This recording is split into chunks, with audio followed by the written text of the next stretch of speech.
McLaren makes sports cars. Right? Well, not quite.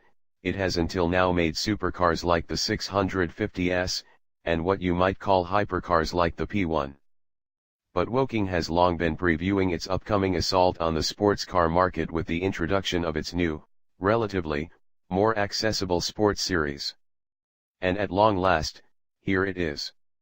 It's called the 570S, and it represents McLaren's first foray into the upper end of the sports car market, populated by models like the Porsche 911 Turbo, Audi R8 and Mercedes-AMG GT. It's based, of course, around the same basic parameters as its higher-end stablemates, and that means a 3.8-liter twin-turbo V8 mated to a 7-speed dual-clutch transmission, mounted smack in the middle of a carbon monocoque chassis. 30% of the engine components have been redesigned, and instead of kicking out 641 horsepower like the 650S or 903 HP like the hybrid P1, the 570S, as its name suggests, offers 570 metric horsepower. That's 562 HP by our count, backed up by 443 pound-feet of torque. That's quoted to be enough to send the baby Mac from a standstill to 62 miles per hour in 3.2 seconds, to 124 in 9.5 and onto a top speed of 204 mph, all of which is even more impressive when you consider, as McLaren claims, that its low fuel consumption means the 570S will be exempt from the gas guzzler tax. There'll be a less potent, more accessible version positioned alongside it, but the point is clear, a McLaren can be no slouch, and the new sports series is no exception. The performance is enabled by its lightweight.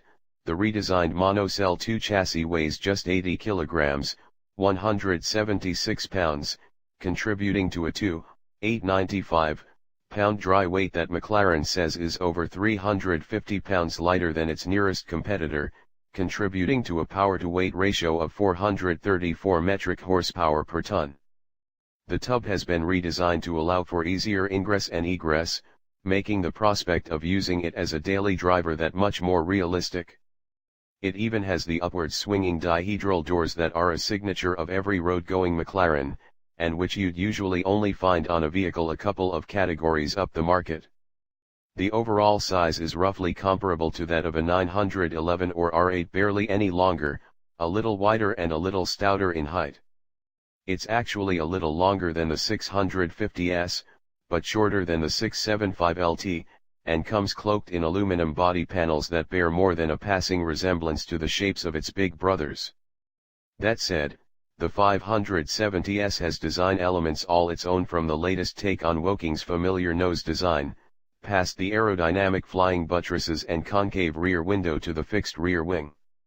The 570S rides on Pirelli P0 Corsa rubber on staggered alloys measuring 19 inches up front and 20 at the rear, and even comes standard with carbon ceramic brakes. The suspension has been thoroughly reworked, ditching its big brother's horizontal front damper in favor of fixed anti-roll bars front and rear and adaptive dampers all around.